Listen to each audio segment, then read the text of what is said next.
Pray to Satan, pray to Satan, pray to Satan.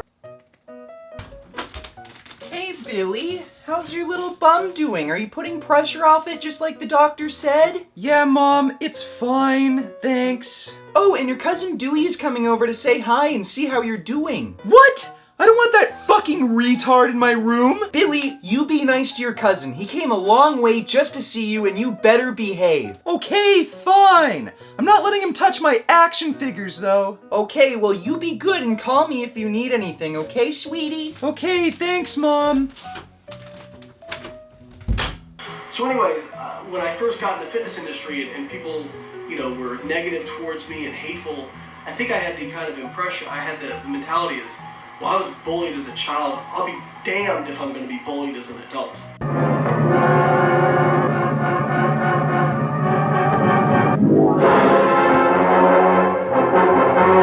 So, Layne Norton is a little unique on my long list of worst of the fitness industry victims because he knows he's stupid, but he knows he's not quite as stupid as everyone else. And just like pretty much everyone in the fitness industry who wants to get people to make them think they know what they're talking about, Layne Norton claims he's all natural. But then Layne Norton said, oh wait, there are other guys who say they're natural too. So how can I differentiate myself from everyone else who claims they're not on steroids?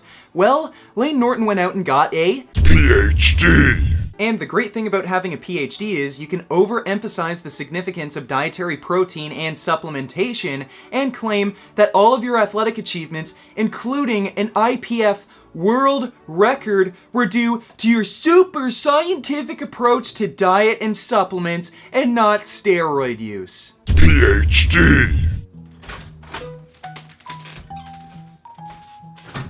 Hey, Billy, I heard you hurt your butt. Yes, Dewey, I hurt my butt. What do you want? Hey, why are you wearing a Goku shirt? Superman could kick Goku's ass.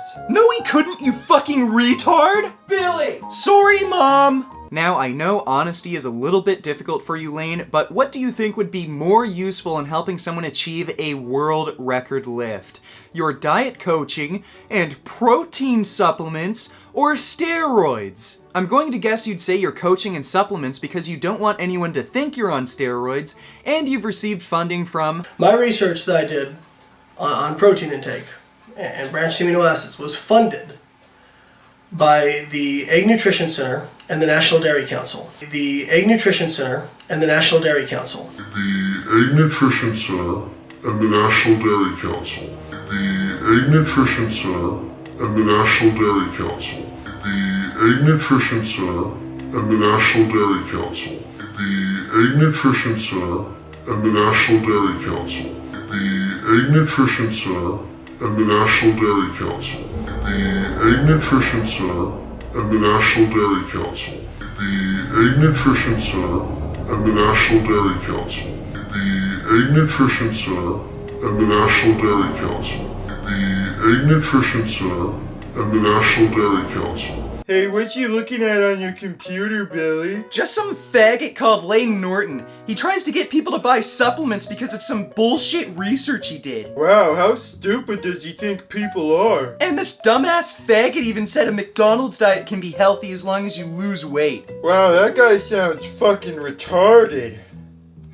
Now, it might sound hard to believe that a guy with a PhD would claim that a McDonald's diet can be healthy, but Layne did in fact make a Facebook post insinuating that all that really matters in terms of health and wellness is macros, calories, and weight management. Great use of your PhD, Layne, by referencing a clickbait mainstream news report rather than referencing any research. But good thing we have people like John Keating who'd actually like to learn something rather than use corporate validation to help manipulate people to earn money, and also good thing he decided to argue with you in the comment section and make a video pointing out how ignorant and stupid you are if that wasn't already immediately apparent. And during this intellectual Facebook joust, John Keating pointed out that blood parameters can very often improve in the context of weight loss, but overall healthier diets have an even greater impact on blood parameters, to which Layne Norton replied, "Do you have any evidence for that?" Now, judging by Layne Norton's response, I don't think he's used to anyone questioning his authority, because by the end of the argument, he was throwing around terms like pro-vegan zealot and claiming that his opponent used inadequate evidence in his defense. But let's all remember that Layne Norton was the one who shared a video from a mainstream news outlet as evidence to promote his flexible dieting method. But I guess no one's going to be upset when you have double standards for burden of proof when you have a PhD. So let's just listen to this pro-vegan zealot who has trouble rationalizing and doesn't have a PhD but still provides medical evidence for his claims, rather than relying on Channel 8 news. So I said to Layne, wow Layne, you've lost it this time. Of course blood parameters improve no matter how you lose the weight, but is it going to improve more eating a healthier diet? Layne said, what evidence do you have to support that? Please cite a study where they compare it straight up. So I posted a study and it was called A Very Low Carbohydrate Ketogenic Diet versus a Low-Fat Diet for Long-Term Weight Loss, a meta-analysis of randomized controlled trials. You basically can't get a better study than that. And I said, the very low carb ketogenic subjects lost more weight, yet their LDL cholesterol went up compared to the low fat group. So basically what that means is that their risk of heart disease went up despite losing weight. And Layne Norton's response was... But after Layne took his peak week supplement stack, he was able to muster up just enough brain power to say... So you're saying he's lying? So you're saying he's lying, Layne Norton. Well, either the preservatives in Pop-Tarts made Layne Norton go completely retarded, or somewhere in that conversation he got lost, but along the way he mentioned that there's some sort of consensus that there's no link between saturated fat and heart disease. I don't think the president of the American College of Cardiology, Dr. Kim A. Williams, is in that consensus because he's a vegan and recommends a low-fat whole foods vegan diet for the prevention of heart disease, among other chronic diseases. We also see huge differences in disease and mortality rates between diets that have similar macronutrient composition, but get these nutrients from different sources. So clearly, food choices have a more significant impact on health, rather than just overall calories and macronutrient composition. Weight management is also often not primarily responsible for chronic disease risk, as vegans and vegetarians have the lowest risk of type 2 diabetes even when adjusted for BMI and other confounding factors, and this is partly due to saturated fat's ability to kill insulin-producing beta cells, and of course, meat tends to be high in saturated fat. Again, overall dietary composition and food choices seem to be more important than just looking at macros, calories, and weight management, and your statement on blood markers being improved primarily due to weight loss is unfounded. And I'm also wondering why you wouldn't listen to one of the foremost experts on heart disease in the entire world. Is it because you're racist? Now, looking at the medical evidence, the only possible fucking reason you could have to disagree with Dr. Kim A. Williams would have to be over something as stupid and illogical as racism, as saturated fat has been demonstrably proven to raise serum cholesterol levels in metabolic ward experiments, and we can predict the rate of progression of atherosclerosis when serum cholesterol levels are above 75 milligrams per deciliter. And even after just one single fatty meal, we can see endothelial cell dysfunction. And not only that, but the editor-in-chief of the American College of Cardiology, Dr. William C. Roberts, has stated that cholesterol is the only risk factor for atherosclerosis. Funny how you tend to disagree with the most knowledgeable experts in the field, and this guy happens to be white. And oddly enough, you had trouble getting along with another white guy who also happens to love guns, but I guess even you realize your credibility is so weak that some random fat hairy bald guy on the internet can destroy it by mentioning you're on steroids. Whose dick did that guy have to suck to get a PhD? I know, right? Can I play with your action figures? No! So, what did we learn today?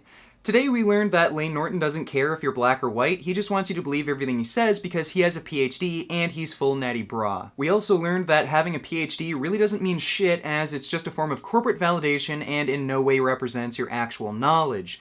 So instead of just believing someone because of their schooling background or title, use your own judgment and look at the large body of research critically, and of course, keep making those vegan gains. Beef. What a relief. When will this poisonous product cease? This is another public service announcement. You can believe it or you can doubt it. Let us begin now with the cow. The way it gets to your plate and how. So how did everything go with your cousin, Billy? It went okay, I guess. He's alright. Well, that's nice. And it seems that somebody left this note and this flower for you, Billy. Seems like my handsome little man has a secret admirer. Okay, that's weird. Dear Billy, you made me feel something that I hadn't felt in a long time, as if my cold black heart had melted when our souls intertwined. It's a shame that our relationship will have to come to an abrupt end. Sincerely yours, Anonymous Admirer. Who the fuck wrote this?